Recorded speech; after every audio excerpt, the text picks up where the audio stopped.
Und damit schauen wir ins Paul-Löbe-Haus in den Deutschen Bundestag zu Dorothea Schupelius. Dorothea, guten Morgen. Das setzt ja voraus, dass das Ganze auf dem Schlachtfeld entschieden wird, dass man der Ukraine weiterhin, vor allem auch in enormem Maße, militärische Unterstützung auch zukommen lässt. Aber genau das ist ja gar nicht mehr so sicher, ob da der lange Atem auch wirklich reichen wird, oder?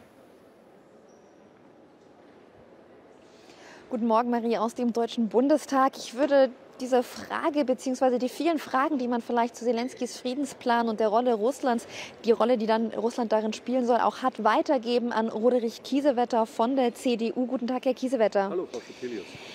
Zelensky stellt seinen Friedensplan vor. Ich möchte gleich noch mal konkret auf die Rolle Russlands eingehen, aber erst mal eine Einschätzung von Ihrer Seite. Was halten Sie denn von diesem Friedensplan im Ganzen? Nun, Zelensky nennt ihn Siegesplan, weil er sieht, unter welch ungeheurem Druck sein Land ist und wie wenig die Unterstützung aus dem Westen geworden ist, nachlassen und dann noch eine Bundesrepublik Deutschland, die unter Frieden Waffenstillstand versteht und Zugeständnisse an Russland. Und unter diesem Druck zeigt er, dass er bereit ist, die Initiative zu ergreifen, dass er Russland am Verhandlungstisch haben will. Aber Russland lehnt ab, weil Russland nicht verhandeln will, sondern ganz klar sagt, wir setzen unsere Ziele um und der Westen hat keine Munition mehr. Deswegen setzen wir uns weiter durch. Deswegen verdient Zelensky jede Unterstützung. Aber vor allen Dingen auch unsere Bevölkerung den wichtigen Hinweis, wenn die Ukraine zerfällt, müssen wir Wohnungen und Häuser bauen für Flüchtlinge. Und der Krieg geht weiter gegen Moldau und die baltischen Staaten. Es geht darum, die Zukunft der Ukraine zu sichern.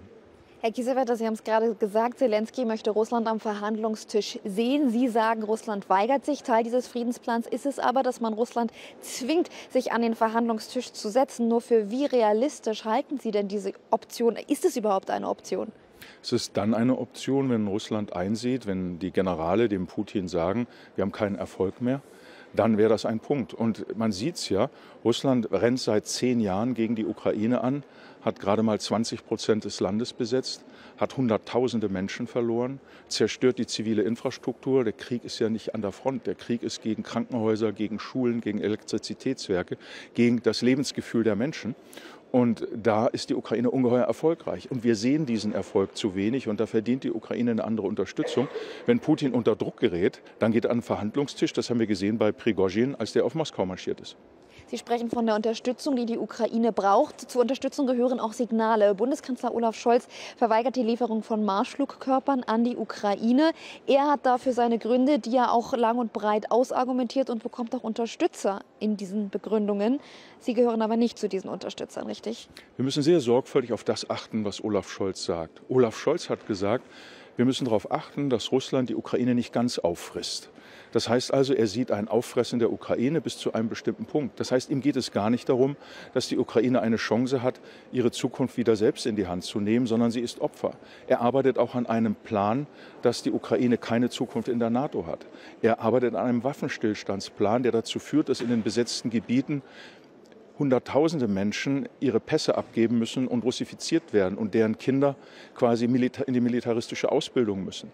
Er arbeitet daran, Gefängnisse aus Sibirien in Donetsk und Luhansk zu verlegen, damit dort billige Arbeiter für die Rüstungsindustrie zur Verfügung stehen. Also es ist ein furchtbares Vorgehen und das wird durch das Zögern von Scholz noch zementiert. Es passiert etwas anderes in Europa. Ich war gerade auf einer Konferenz in der Ukraine in Kiew, wo Deutschland keine Rolle spielte, auch niemand Hochrangiges aus der Politik entsendet hat. Und dort, also kein Minister, kein Staatssekretär, obwohl die eingeladen waren. Ein deutscher General hat die deutsche Delegation geleitet. Ich will das bewusst ansprechen, weil dort ganz anders gesprochen wird. Die Ukraine ist innovativ. Sie wird unterstützt von europäischen Staaten, die diese Spaltung Europas, die Scholz herbeiführt, nicht wollen. Vielen Dank für dieses Gespräch, Herr Kiesewetter. Gerne. Roderich Kiesewetter von der CDU hat sich geäußert zu den Friedensplänen von Zelensky. Und wir haben es ja gerade in der Sendung auch selber gehört, der amerikanische Präsident, der möchte sich demnächst auf den Weg nach Deutschland machen. Es gibt also vieles zu klären und die Ukraine benötigt viel Unterstützung. Dann wird man sehen, wie es weitergeht. Dorothea, danke dir für das Interview mit Roderich Kiesewetter.